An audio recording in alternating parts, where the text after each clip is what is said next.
नमस्कार, आप देख रहे हैं आरएडी न्यूज़। मैं हूं योगेश चक्रवर्ती। एलजेपी आर के राष्ट्रीय अध्यक्ष चिराग पासवान आज दिल्ली से पटना पहुंचे। पटना पहुंचते ही उन्होंने सीएम नीतीश कुमार और डिप्टी सीएम तेजस्वी यादव पर जोरदार हमला बोला और कहा कि ये लोग महागठबंधन को एकजुट रखने में नाकाम साबित हो रहे हैं। उन्होंने कहा कि कांग्रेस अगर उनके साथ है और उनके द्वारा प्रोटेस्ट मार्च में अगर जेडीयू के लोग शामिल नहीं होते हैं तो ये दर्शाता है कि आने वाले 2024 के लोकसभा चुनाव में ये लोग पीएम मोदी को हटा नहीं पाएंगे। यही नहीं, चिराग पासवान ने राहुल गांधी पर कहा कि कानून अपना काम कर रहा है और कानून को अपना काम करने दीजिए, उस पर सवाल उठाना गलत है। वहीं बिहार में बिजली दर के इजाफे पर चिराग पासवान ने कहा कि ये लोग जनता को सुविधाएं देने में नाकाम रहे हैं, लिहाजा मुख्यमंत्री नीतीश कुमार को तुरंत इस्तीफा दे देना चाहिए। सुनिए एलजेपीआर के राष्ट्रीय अध्यक्ष चिराग पासवान ने क्या कुछ कहा। कामयाब होते हैं नहीं होते हैं ये तो आने वाला वक्त ही बताएगा, पर हाँ कुछ ऐसे विषय हैं जो कि कानून से जुड़े हुए होते हैं, उसमें मुझे नहीं लगता कि बहुत ज़्यादा हस्तक्षेप करने से कोई लाभ किसी को मिलता है। पंजाब और दिल्ली ऐसे राज्यों में जहां जनता पर भार कम किया जा रहा है, वहीं बिहार नीतीश कुमार के राज्य में बिजली दरों को बढ़ा दिया गया है। अब जो है 2 रुपये और महंगा हुआ है बिजली। कल मैं इस विषय को लेकर एक विस्तृत प्रेस वार्ता आप सबके साथ करूंगा, क्योंकि इससे पूर्व ये जानकारी मुझे लगता है लोक जनशक्ति पार्टी रामविलास और मैंने खुद ही आप लोग के साथ कुछ समय पूर्व साझा की थी कि कैसे बिहार सरकार प्रयास कर रही है बिजली की दरों को बढ़ाने का। और मुख्यमंत्री जी का वो बयान, हम लोग की प्रेस वार्ता के बाद मुख्यमंत्री जी का ये बयान आया था। एक कार्यक्रम के दौरान मुख्यमंत्री जी ने कहा था कि बिजली के बिल कम तो नहीं होंगे। आप लोग को पता है कितनी महंगी बिजली खरीदते हैं हम, ये उन्हीं का ही बयान था, मुख्यमंत्री नीतीश कुमार जी का। तो जो मुख्यमंत्री इस बात को स्वीकार करते हैं कि वो महंगी दरों पर बिजली खरीदते हैं और उसको महंगा बेचते हैं बनिस्बत बाकी राज्यों है,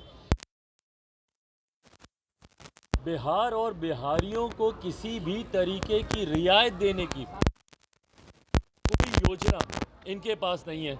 यही वो सरकार है जिसने आज से, और मुख्यमंत्री नीतीश कुमार जी ने कल ये तमाम बातें और विस्तार से आप लोगों के साथ साझा करूंगा। ये एक प्रेस रिपोर्ट आज से लगभग 1 साल पहले की 16/2/2022 की ये प्रेस रिपोर्ट है, जहां पर बिजली महंगी करने की बजाय नुकसान को कम करें कंपनी।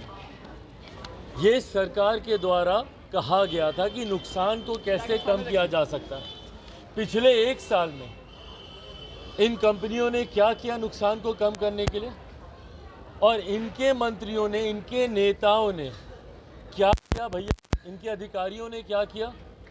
हज़ारों करोड़ की जो कंपनियां हैं कि भाई क्या इन लोगों ने प्रयास किए कि बिजली के दाम कम किए जा सकें ताकि बिहार और बिहारियों को थोड़ी सी रियायत मिल सके। आप दूसरे राज्यों में देख लीजिए, आप लोगों ने दिल्ली पंजाब का उदाहरण दिया, बाकी किसी भी राज्य में देख लीजिए भैया, अगल बगल के जितने भी राज्य हैं, उत्तर प्रदेश हो, उड़ीसा चले जाइए भैया, तमाम राज्य ना सिर्फ कम दरों पर बिहार से बनिस्बत कम दरों पर बिजली खरीदती हैं, बल्कि जनता को भी कम दर पे बिजली लेनी पड़ती, उनको सुविधाएं मिलती हैं। पर बिहार सरकार कैसे बिजली का बोझ, और भाई बिजली का बोझ हर व्यक्ति को प्रभावित करता है।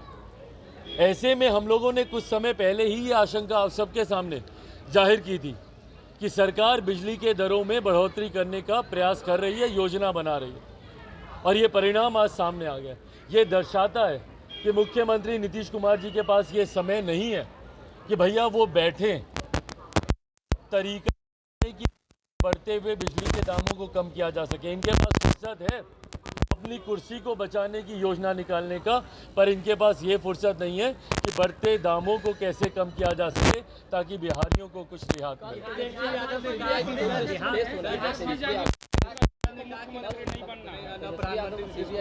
पेश होना है, क्या कहेंगे, क्योंकि काफी दिनों से पेश नहीं हो रहे थे। भाई जाएं, पेश हों, अच्छी बात है। मतलब उनके पास ये मौका है अपनी बातों को रखने का।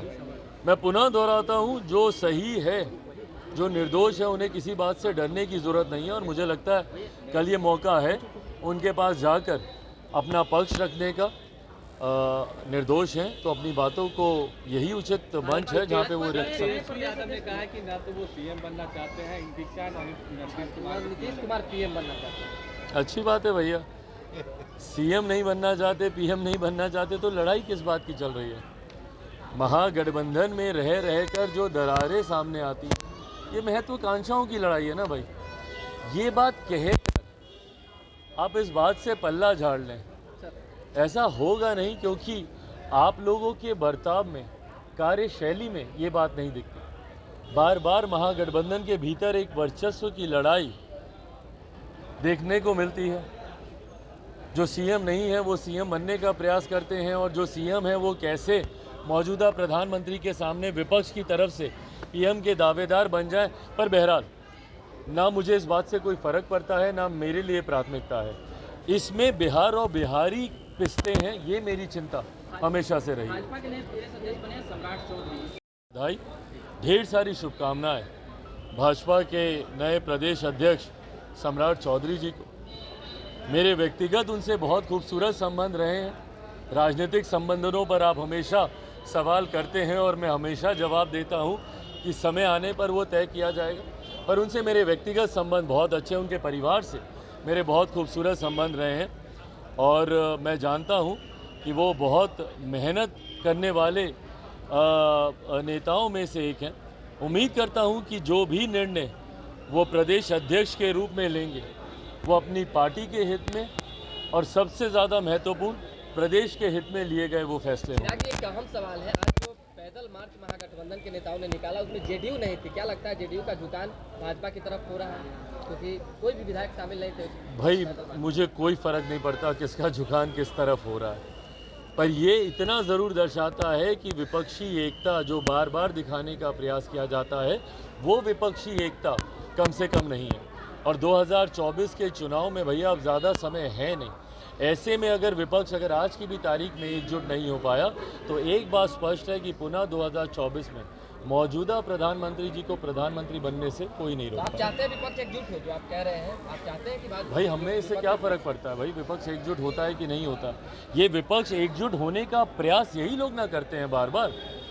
कौन लोग बोलता है? महागठबंधन में कांग्रेस दल शामिल है कि नहीं है? कांग्रेस के लोग ही हमेशा बोलते हैं, विपक्षी एकता की बात करते हैं।